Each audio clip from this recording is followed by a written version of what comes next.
Hello guys, मैं हूं सौरभ। आप देख रहे हैं एग्जाम फोकस। फरवरी मंथ का करंट अफेयर आज हम डिस्कस करेंगे। पूरे एक महीने के बाद मैं आज वीडियो शेयर कर रहा हूं। रशिया में था इसलिए वीडियो अपलोड नहीं कर पा रहा था। 15 दिन का रह गया था वीडियो करंट अफेयर्स फरवरी का, उसको पहले कवर कर लेंगे। 40-50 इंपॉर्टेंट क्वेश्चंस हैं, उसके बाद मार्च वाला करेंगे। अच्छा, नेक्स्ट वीडियो होगा इकोनॉमिक्स पर। लास्ट 3 मंथ का important current affair economics related. बहुत लोगों का क्वेश्चन है डीडीए पर अपलोड करने का। देखता हूँ अगर जल्दी बन जाता है तो मैं आपके साथ डीडीए वाला क्वेश्चन भी अपलोड कर दूंगा। लेकिन आज हम बात करेंगे फरवरी के कुछ एमसीक्यूज इंपॉर्टेंट जो आ सकते हैं नेक्स्ट एग्जाम्स में आने वाले समय में। बीइंग टूरिस्ट मेरा नया इनिशिएटिव है। रशिया में घूम कर आया 12,450 रुपये में as a travel blogger, budget travel blogger. मैंने एपिसोड्स क्रिएट किए हैं बीइंग टूरिस्ट पर। मैंने कुछ एपिसोड्स डाल दिए हैं, आप जाकर चेकआउट कर सकते हैं अगर आपको ट्रैवलिंग पसंद है तो मेरी तरह। चलते हैं पहले क्वेश्चन पर। एट विच प्लेस OIC यानी कि organisation of Islamic cooperation, OIC, बहुत इंपॉर्टेंट क्वेश्चन है इसलिए मैंने इसको पहले पिक किया है और इस क्वेश्चन से रिलेटेड बहुत कुछ खास है मैं आपको बताने वाला हूं। तो organisation of Islamic corporation council of foreign ministers का मीट हेल्ड हुआ कहां पर, आपको इस क्वेश्चन में ये बताना है। और क्यों इंपॉर्टेंट है मैं आपको अभी बताता हूं। इसका सही आंसर है अबू धाबी। मैं पेन का कलर ज़रा चेंज कर लूँ। कहाँ गया पेन का colour? Okay, dark colour theme सही रहेगा। ओके, ठीक है। तो Abu Dhabi is the correct answer, जो कि OIC में। देखिए अब OIC में है क्या कि यहाँ पर 57 मुस्लिम कंट्रीज़ हैं और ऑर्गेनाइजेशन ऑफ इस्लामिक कॉपरेशन में पहली बार ऐसा हुआ है कि कोई नॉन मुस्लिम कंट्री इस बार एज अ मेंबर जाएगा और वो कंट्री है इंडिया। तो इंडिया को इनविटेशन मिला है अटेंड करने के लिए इसका मीटिंग। आपको बता दूं, 1 और 2 मार्च को ये मीटिंग होना था, हो चुका। और ये 46 मीटिंग है। हालांकि ये जानना ज़रूरी नहीं है, लेकिन ये जानना ज़रूरी है कि इसका हेड क्वार्टर कहाँ है। तो जेद्दा में, यहाँ पर ऑप्शन दे रखा है जेद्दा, इसका हेड क्वार्टर है, जो कि कहाँ पर है? सऊदी अरब में।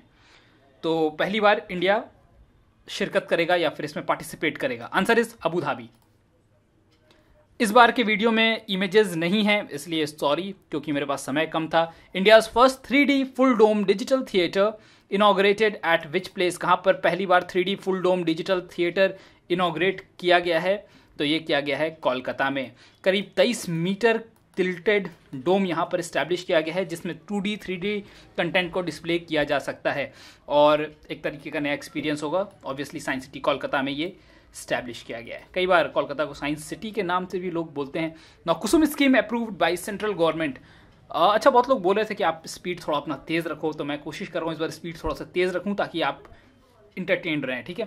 किसान ऊर्जा सुरक्षा एवं उत्थान महाअभियान कुसुम का फुल फॉर्म है और इस स्कीम के तहत केंद्र सरकार फाइनेंशियल असिस्टेंस प्रोवाइड करेगी करीब 34,200 करोड़ का, जिसके थ्रू 25,750 मेगावाट का बिजली उत्पन्न करना लक्ष्य होगा। कितना? 25,750 मेगावाट्स बाई 2022। तो एक तरीके से आप कह सकते हैं कि फाइनेंशियल और वाटर सिक्योरिटी भी सरकार इसके साथ सुनिश्चित करेगी किसानों के लिए।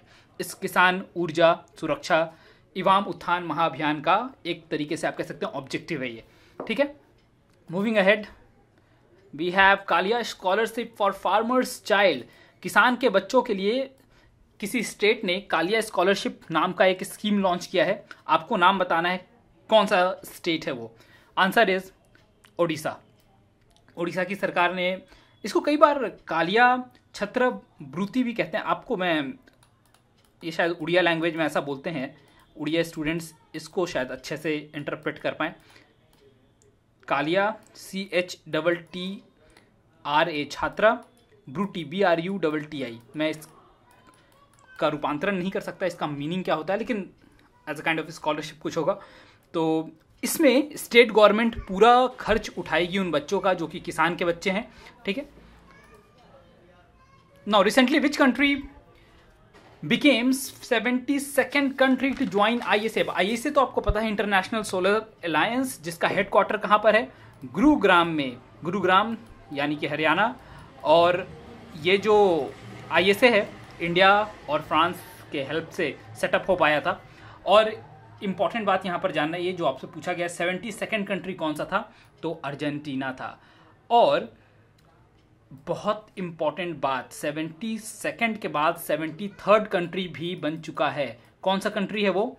तो वो कंट्री है सऊदी अरब। आपको पता होगा सऊदी अरब के क्राउन प्रिंस लास्ट मंथ आए थे, करीब पाकिस्तान के बाद वो इंडिया आए थे। उस समय उन्होंने एक मेमोरेंडम ऑफ अंडरस्टैंडिंग या एक कह सकते हैं दस्तावेज साइन करा था, जिसके थ्रू वो 73वें मेंबर बन गए हैं ISA के। और अर्जेंटीना उसके बस कुछ दिन पहले 18 फरवरी को ये पार्ट बना था। और वहाँ के प्रेसिडेंट मॉरिक्यो मैक्री MACRI, तो आप इनका नाम देख लेना एक बार, अर्जेंटीना का प्रेसिडेंट के, उन्होंने ये एग्रीमेंट साइन करा था, जिसके तहत ये 72nd कंट्री में था, हालांकि 73rd भी बन चुका है। Now Sikaria mega food park inaugurated in the state of, कहाँ पर Sikaria mega food park inaugurate किया गया है रिसेंटली? तो ये किया गया है अगरतला में। अगरतला यानी कि त्रिपुरा, ठीक है। Agartala, Tripura is the state, Agartala उसकी राजधानी है। और पहली बार त्रिपुरा में कोई मेगा फूड पार्क इनॉग्रेट किया गया है। और यहाँ पर बहुत सारी फैसिलिटीज़ प्रोवाइड की जाएंगी, जैसे रिसर्च एंड डेवलपमेंट हो गया, क्वालिटी कंट्रोल हो गया, या ऑपरेशनल सेक्शन हो गया, वेयर हाउस कंट्रोल हो गया, बहुत सारा चीज़ होता है इसमें, ठीक है। तो ये करीब अपने आप में ये 18वां मेगा फूड पार्क था कंट्री का इस तरीके का। ना 4th India Asian expo inaugurated इन, कहाँ पर इनॉग्रेट किया गया? 4th इंडिया एशियन एक्सपो, तो ये इनॉग्रेट किया गया। ऑब्वियसली इसका आंसर बहुत सिंपल हो जाता है, न्यू दिल्ली में 21 से 23, क्योंकि अगर आपने गेस भी मारना है तो न्यू दिल्ली ही ज़्यादातर लोग मारेंगे। तो 21 से 23 फरवरी के बीच में ये हुआ था। और एशियन नेशन और इंडिया के बीच में स्ट्रॉन्ग इकोनॉमिक और सोशल टाइप के लिए इस तरीके का एक्सपो कराया गया था। और इसको कौन कराया था? तो कॉमर्स एंड इंडस्ट्री मिनिस्ट्री के थ्रू इसे कराया गया था। आपको पता ही होगा कि एशियन कंट्री कौन कौन से हैं, तो Vietnam, Thailand, Singapore, Philippines, Myanmar, Brunei, Cambodia, Laos, Indonesia and Malaysia. कभी कभी क्वेश्चन ऐसा पूछ लिया जाता है कि which among the following is not an Asian nation, बहुत कंफ्यूजन हो जाता है। तो इन 10 को तो आप नाम को रट लेना एटलीस्ट। कभी म्यांमार से कंफ्यूज करा देंगे, कभी किसी कंट्री से कंफ्यूज करा सकते हैं। Now 10-day festival Attukal Pongala witnessed in which state? Pongal से बहुत हद तक ये आंसर क्लियर हो जाएगा। Answer is Kerala. कई बार इस एक्चुअली केरला में भी थिरुवनंतपुरम में इसको इनॉग्रेट किया जाता है। कई बार इस फेस्टिवल को विमेंस सबरीमाला फेस्टिवल के नाम से जाना जाता है, क्योंकि बहुत बड़ा गैदरिंग होता है विमेंस का। कई बार तो ये one of the world largest female gathering में से कहा जाता है अतुकल पोंगला को, ठीक है। तो answer is Thiruvananthapuram, Kerala. Moving ahead, मुझे लगता है कि मैं ठीक ठाक स्पीड से बोल रहा हूँ, अभी सभी लोगों को समझ में आ जाएगा। अगर आपको लगता है बहुत तेज़ है तो अपनी यूट्यूब सेटिंग में जाकर थोड़ा स्पीड को कम कर लेना, 0.75 पे कर लेना। अगर लगता है फिर भी कि मैं बहुत धीरे बोल रहा हूँ तो स्पीड को 1.25 कर लेना, ऑटोमेटिकली आवाज़ फास्ट हो जाएगा, ठीक है। Now festival of India organised in which country? तो बहुत confusing question. Festival of India अगर आपने रिसेंटली पढ़ा हो तो ये नेपाल ने ऑर्गेनाइज किया था। एक्चुअली इंडियन एम्बेसी के द्वारा ये ऑर्गेनाइज किया गया था। जो वहाँ के यूथ हैं, यूथ पॉपुलेशन है नेपाल में, उसको इंडिया और नेपाल में जो सिमिलैरिटीज़ हैं कल्चर को लेकर या ट्रेडिशंस को लेकर, उसके लिए अवगत कराना या उसके लिए अवेयर कराना, इस तरीके का फेस्टिवल ऑर्गेनाइज करने का मोटो था। ये 21 मार्च तक चलेगा, सो होली भी कवर हो जाएगा, ठीक है। तो answer is Nepal. PayU India appointed dash as chief executive officer. तो पेयू इंडिया, पेयू एक ग्लोबल वेबसाइट है। एक्चुअली ये एक तरीके का payment, online payment service provider है, जिसके ग्लोबल CEO का नाम है, जिनके Laurent Le Moal, LAURANT, Laurent, आप RE होना चाहिए, A नहीं होगा, लॉरेंट ली MOAL। तो ये इनके ग्लोबल CEO हैं और इंडिया के CEO हैं अब अनिबर्न मुखर्जी, ठीक है। न्यूली इलेक्टेड BCCI ओबट्समैन इज, तो एक्चुअली इनको अपॉइंट क्यों किया गया है? क्योंकि जो राहुल जौहरी BCCI के CEO थे, उनके ऊपर सेक्स असॉल्ट केस चल रहा था, तो उसी केस के ऊपर देखने के लिए इनको अपॉइंट किया है सुप्रीम कोर्ट ने, क्योंकि ये रिटायर्ड जज थे सुप्रीम कोर्ट के, DK Jain. Answer is DK Jain. I hope it's clear. Now which country conducted navy exercise विलायत 97? अफगानिस्तान, ईरान, UAE या ओमान? तो आंसर इज विलायत 97। जिस कंट्री ने किया है वो है ईरान। और ये जो ईरान जो है कहाँ पर कंडक्ट कर रही है, तो आपको पता होगा जो स्ट्रेट ऑफ हर्मज है, एक बार गूगल करके चेक कर लेना अगर आपको लोकेशन देखना है एग्जैक्टली। तो ये मकरान कोस्ट और ओमान सी, नॉर्थ इंडियन जो नॉर्थ ऑफ इंडियन ओशन है वहाँ पर ये इन्होंने कंडक्ट किया था। Actually war preparation strategy etcetera etcetera को बूस्टअप करने के लिए इस तरह का मिलिट्री एक्सरसाइज कंडक्ट किया जाता है ना। फर्स्ट फीमेल आर्टिफिशियल, ये क्या आ रहा है, चलो, first female artificial intelligence news anchor यानी AI news anchor released by which country. देखिए मेल आया था कुछ समय पहले, अभी इंपॉर्टेंट इसलिए क्योंकि फीमेल एंकर भी रिलीज हो चुका है, चाइना ने किया है रिलीज रिसेंटली। एक न्यूज़ एजेंसी है जिन्हुआ, XINHUA नाम की एजेंसी है जिन्होंने इसको अनवील किया है। सो एक्चुअली सब कुछ प्रॉपरली एक फीमेल एंकर की तरह डिपिक्ट होता है इस एंकर के थ्रू, AI रोबोट के थ्रू ना। खुशी स्कीम KHUSHI, खुशी scheme approved and launched in the state of, Orissa में लॉन्च किया गया है खुशी स्कीम को। कहाँ गया, ये रहा। और एक तरह का ये मैंने शायद ये डिस्कस पहले भी किया था जब ये अनाउंस हुआ था, क्योंकि इम्पॉर्टेंट इसलिए गर्ल्स हाइजीन के लिए ये इम्पॉर्टेंट है। फ्री सैनिटरी नैपकिन प्रोवाइड किया जाएगा लड़कियों को जो कि क्लास 6 टू क्लास 12 स्टैंडर्ड की हैं एट फ्री ऑफ कॉस्ट, और इसमें सरकार करीब 466 करोड़ रुपए खर्च करेगी। और मेंस्ट्रुअल हाइजीन को इम्प्रूव करने के लिए विलेजेस में या रूरल एरियाज़ में इसकी अवेयरनेस को बढ़ाने के लिए, तो ये करीब आपको ये भी मैंने शायद बताया था कि 17.25 लाख लड़कियों को इस प्रोग्राम के तहत कवर किया जाना है। Soil to silk initiative launched in the state of, कहाँ पर लॉन्च किया गया है सॉइल टू सिल्क, तो ये किया गया है असम में।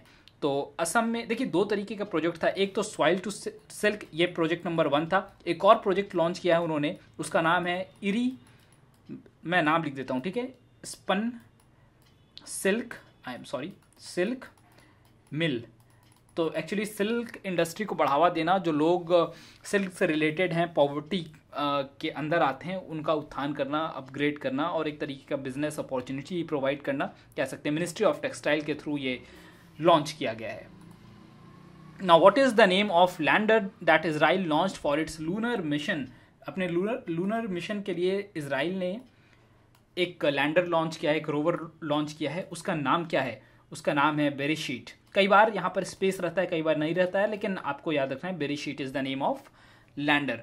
और अगर ये सक्सेसफुल होता है तो इजराइल बन जाएगा वो दुनिया में चौथा कंट्री जो कि अपना लैंडर को या फिर अपने रोबोट को लैंड करेगा मून के सरफेस पे।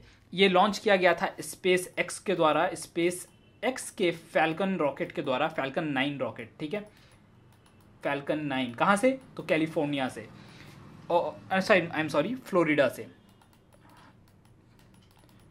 फ्लोरिडा, ठीक है। और करीब कहा जा रहा है कि मिड ऑफ अप्रैल में अगर सब कुछ ठीक रहा तो ये लैंड कर जाएगा। Now at which state became first ever to induct humanoid robocop for police के लिए पहला ह्यूमनॉइड रोबोकॉप किस स्टेट ने लॉन्च किया है या अनवील किया है, तो केरला ने करा है। और इसको सब इंस्पेक्टर का पोस्ट मिला है, सब इंस्पेक्टर, तो बच के रहना इस रोबोट से। और पुलिस स्टेशन पे इसको इंस्टॉल किया जाएगा और पुलिस हेडक्वार्टर्स पे भी इसको इंस्टॉल करा जाना है। Now newly appointed Saudi Arabia ambassador to USA is very important, क्योंकि पहली बार किसी फीमेल को ये काम दिया जा रहा है as a ambassador to United States. Princess Reema bint Bandar bin सुल्तान इनका नाम है, और अब ये रहेंगी यूनाइटेड स्टेट्स के लिए ब्रांड एम्बेसडर नहीं, एम्बेसडर, ठीक है। ना ऑस्कर 2019 के कुछ इंपॉर्टेंट टेक अवेज आपको पहले पता होना चाहिए कहाँ पर ये हेल्ड हुआ, तो वेन्यू था Dolby theatres, Los Angeles California. Best actor Rami Malik को दिया गया, बेस्ट एक्ट्रेस ओलिविया कोलमैन को दिया गया। ओलिविया कोलमैन को आई सपोज द फेवरेट के लिए दिया गया था, एक बार चेक कर लेना, लेकिन जहाँ तक मुझे याद आ रहा है द फेवरेट के लिए दिया गया था। Best picture obviously Green Book को मिला है, और best animated picture Spiderman into the Spider verse के लिए दिया गया है best animated feature. Best original song Lady Gaga, Mike Ronson, Andrew Wyatt और एंथोनी रोजोमोंडो को दिया गया। किसके लिए, तो आपको पता होगा ब्रैंडी कूपर की a star is born movie आई थी, मैंने कहीं पर तो इसको डिस्कस किया था, स्टार इज़ बॉर्न, जहाँ पर पेटा वालों ने इनको अवार्ड दिया था, ब्रैंडी कूपर को, इस मूवी के लिए ही। ठीक है, अब चलते हैं आगे। अच्छा, एक बहुत इंपॉर्टेंट बात मैं बताना ही भूल गया, आपको यहीं पर ध्यान रखना चाहिए। इंडिया की एक डॉक्यूमेंट्री फिल्म, कह सकते हैं ना आप, वो डॉक्यूमेंट्री शॉर्ट सब्जेक्ट कैटेगरी में जो ऑस्कर अवार्ड दिया जाता है, उसको अवार्ड दिया गया है। उस पिक्चर का नाम है पीरियड, PERIOD, और एंड ऑफ सेंटेंस इसका पूरा नाम है, पीरियड एंड ऑफ सेंटेंस। बहुत इंपॉर्टेंट है, इसलिए इसको रट जाना। इसलिए मैंने शायद यहाँ पर लिखा नहीं था, क्योंकि आप इस चीज़ पे शायद ध्यान दें। Period end of sentence, director इसके हैं रायका ज़हताबची। आप एक बार इसको यार लिख कर और याद ही कर लेना, क्योंकि ज़रूर ही आएगा। एक रूरल बैकग्राउंड में सेटअप ये मूवी है, बेसिकली विमेन हाइजीन को लेकर इसका कॉन्सेप्ट होगा, period the end of sentence, याद रखना इसे। Now what is the theme of rising India summit 2019? तो क्या है? Beyond politics, defining national priorities. और अभी जो अटैक हुआ था, मिलिटेंट अटैक हुआ था, उसके बाद ये आया था, beyond politics defining the national priorities. और मेटा लाइफ टाइम अवार्ड 2019 के विनर हैं महेश इलकुंचवर। ठीक है, और ये मेटा का फुल फॉर्म आपको बता देता हूँ, Mahindra excellence in theatre awards होता है। 12 मार्च को ये अवार्ड दिया गया था। ये मार्च मंथ का करंट अफेयर है, तो इसलिए, बट स्टिल आप याद रखना इसको। और इनकी कुछ इंपॉर्टेंट वर्क्स थी, लाइक होली, अमर कथा, एक्सेट्रा एक्सेट्रा। खैर, ये इम्पॉर्टेंट है, ये जाना ज़रूरी है, क्योंकि गांधी पीस प्राइज़ पिछले कुछ समय से दिया नहीं जा रहा था, और रामनाथ कोविंद ने 26 फरवरी को ये अवार्ड प्रेजेंट किया। 26 फरवरी को किसके द्वारा प्रेजेंट किया गया? तो रामनाथ कोविंद, हमारे प्रेसिडेंट के द्वारा। और इसका वेन्यू था दरबार हॉल, राष्ट्रपति भवन। तो ये खैर उतना इंपॉर्टेंट नहीं है, न्यू दिल्ली में, लेकिन ये जानना ज़रूरी है। 2015 के लिए दिया गया विवेकानंद केंद्र को, जो कि कन्याकुमारी में सिचुएटेड है। 2016 का दिया गया अक्षय पात्रा फाउंडेशन और सुलभ इंटरनेशनल। ठीक है, और 2017 एकल अभियान ट्रस्ट, और 2018 शेह योही सासाकावा, जो कि जापान से बिलोंग करते हैं। तो इतने लोगों को हर साल का दिया गया है। चलते हैं आगे। First state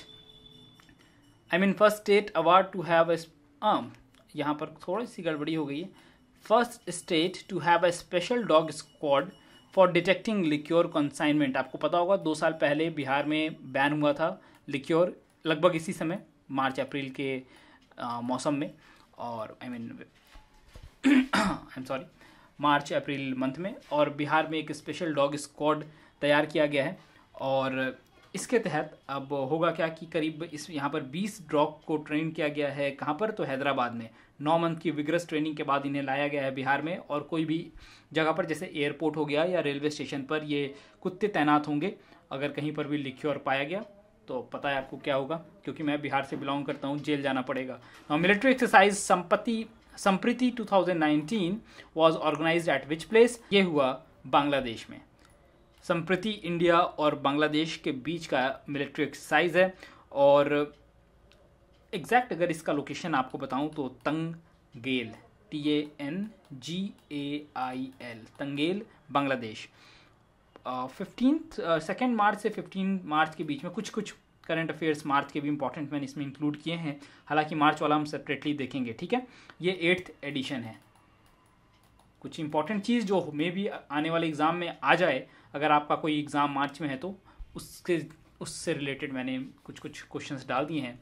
QRSAM missile successfully tested by DRDO। It is a defence research development organisation के थ्रू। QRSAM इसका फुल फॉर्म होता है quick reach surface to air missile. ठीक है, जल्दी से पहुंचने वाला सरफेस से एयर मिसाइल। तो अब आप ऐसे से आप पता कर लेंगे सरफेस टू एयर, तो answer is surface to air missile. इसकी रेंज करीब 25 से 30 किलोमीटर होती है। अगर कोई फॉरेन या फिर दुश्मन देश का कोई मिसाइल या कोई भी रॉकेट अगर हमारे क्षेत्र में आता है तो ये क्विकली रिस्पॉन्ड करके उसको हवा में ध्वस्त कर सकता है। और इसे टेस्ट किया गया था चंडीपुर में। Which state has announced 10% quota for weaker section in general category in job and education? तो तो सेंट्रल गवर्नमेंट के बाद पहली स्टेट जिसने ये चीज़ को अप्रूव करा है जनरल कोटा के लोगों के लिए 10% रिजर्वेशन, कहाँ पर, तो जॉब और एजुकेशन में, तो वो स्टेट है बिहार। और जिन फैमिलीज़ का एनुअल इनकम 8 लाख से कम होगा उनको ये फैसिलिटी दी जाएगी। और जिन गरीब लोगों के पास 5 एकड़ से कम ज़मीन होगा एग्रीकल्चर के लिए, उनको ये फैसिलिटी प्रोवाइड करी जाएगी। सौभाग्य अवार्ड विनर इज, सौभाग्य अवार्ड विनर देखिए central zone power distribution company जो कि भोपाल की है, और इसके साथ साथ west zone power distribution company जो कि इंदौर की है, इन दोनों को चूज़ किया गया है। और प्रधानमंत्री सहज बिजली हर घर योजना के तहत ये अवार्ड दिया जाता है, सौभाग्य योजना, अगर जो स्टेट जो भी डिस्ट्रीब्यूशन कंपनी या जो भी जिस भी लोकेशन में ये जीतते हैं, लाइक भोपाल और इंदौर आज के केस में, तो उनको 100 करोड़ का कैश अवार्ड दिया जाता है पर को। इनको भी 100 दिया जाएगा, इनको भी 100 करोड़ दिया जाएगा। Now Shreyas scheme launched recently relates to, किसके लिए रिलेट करता है? Shreyas scheme obviously higher education को रिफ्लेक्ट करता है और यूथ अप्रेंटिसशिप और स्किल से रिलेटेड है। ये 3 मिनिस्ट्री का कोलेबोरेशन के थ्रू ये श्रेयस स्कीम फॉर्म हुआ है। पहला तो HRD मिनिस्ट्री, दूसरा skill development and entrepreneurship ministry के थ्रू, और लेबर एंड एम्प्लॉयमेंट मिनिस्ट्री के थ्रू मिलकर श्रेयस स्कीम लॉन्च किया गया है। अब हम आते हैं कुछ इंपॉर्टेंट डेट्स पर, क्योंकि पहले की कुछ डेट्स मैंने आपके साथ शायद डिस्कस किया था, लेकिन अभी कुछ और रह भी गए थे। तो सबसे पहला डेट यहाँ पर जो दिख रहा है, world day of social justice, जो कि हम सेलिब्रेट करते हैं 20 फरवरी को। और इसका ऑब्जेक्टिव क्या है? इक्वल राइट्स एंड अपॉर्चुनिटीज़ को प्रमोट करना सिटीजन्स के अंतर्गत हर किसी कंट्री में, जिस भी देश में, तो वर्ल्ड से ऑब्वियसली हर कंट्री के अंदर इक्वल राइट, इक्वल अपॉर्चुनिटी हर सिटीजन को देना, इसका मेन मोटो है। इसका थीम था if you want piece and development work for social justice. तो ये थीम याद रखिएगा, कई बार थीम से क्वेश्चन पूछ लिया जाता है। सेकेंड है इंटरनेशनल मदर लैंग्वेज डे, जो कि 21 फरवरी को सेलिब्रेट किया जाता है और मल्टीलिंगुअलिज्म को प्रमोट करने के लिए कई बार इसको भाषा दिवस भी के नाम से भी जाना जाता है। 21 फरवरी को भाषा दिवस हम सेलिब्रेट करते हैं। Now third and most important, national science day, जो कि 28 फरवरी को सेलिब्रेट करते हैं हर साल। और क्योंकि इस दिन सीवी रमन ने रमन इफेक्ट फाइंड किया था। 1930 में इनको इस कारनामे के लिए नोबेल प्राइज इन फिजिक्स दिया गया था। और इस बार का थीम है science for people and people for science. Obviously बहुत इंपॉर्टेंट है ये क्वेश्चन। तो स्पोर्ट्स के सेक्शन में सबसे पहले स्ट्रांजा मेमोरियल टूर्नामेंट की गोल्ड विनर के बारे में बात करते हैं। मीना कुमारी और निखात जरीन। इसका वेन्यू था सोफिया। सोफिया कहाँ पर है? तो बुल्गारिया में, याद रखिएगा, सोफिया बुल्गारिया इसका वेन्यू था। और मीना ने आया विलेगास, जो कि फिलीपींस की थी, उनको 54 kg कैटेगरी में हराया था 3-2 से। और निखात जरीन ने इरिश मैग्नो को डिफीट करा था 5-0 से। तो इतना इंफॉर्मेशन काफ़ी है। सेकंड है player of the year award by Asian hockey federation is given to, obviously men hockey team के कैप्टन मनप्रीत सिंह को दिया गया है। और ये 2018 के लिए मैं बता रहा हूँ, क्योंकि इस बार 2018 का है, 2019 में, अगले साल 2019 का आएगा। और rising player of the year award women's hockey player, striker भी हैं ये, लाल रेमसियामी को दिया गया है। तो ये दो नाम याद रखिएगा।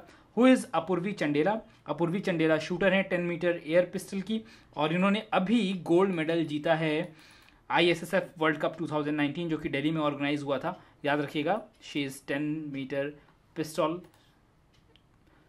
Shooter. Now newly elected president of wrestling federation of India for the third time is, तो ब्रिजभूषण शरण सिंह, और ये Madhya Pradesh member of parliament हैं। MP से मैं हमेशा कंफ्यूज हो जाता हूँ कई बार।